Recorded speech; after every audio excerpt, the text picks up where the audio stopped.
بسم الله الرحمن الرحیم. इस सबक में यानी तख्ती नंबर 4 में हम तनवीन के बारे में पढ़ेंगे। दो ज़बर, दो ज़ेर, दो पेश को तनवीन कहते हैं। जब तनवीन किसी हर्फ पर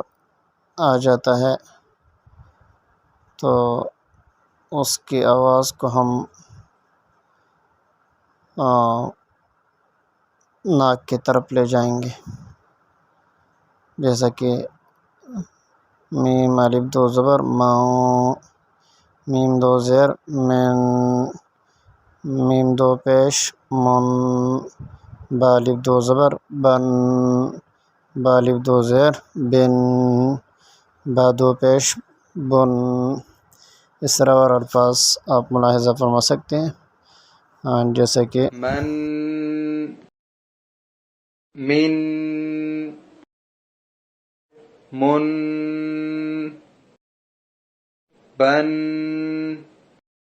बिन, बुन,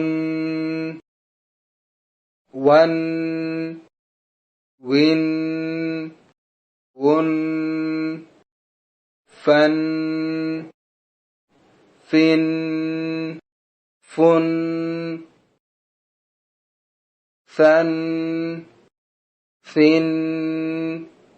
ثن ذن ذن ذن ظن ظن ظن زن زن زن سن سن سن صن صن صن تن تن تن دن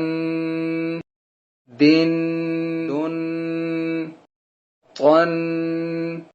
طن طن رن رن نن نن نن لن لن لن ظن ظن ظن ين ين شن شن شن جن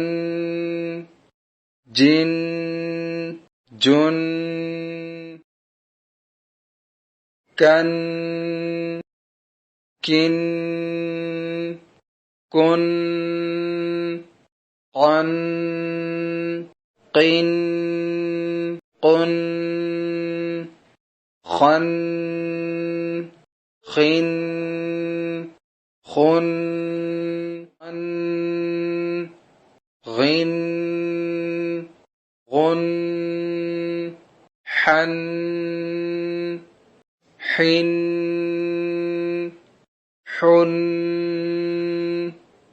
عن عن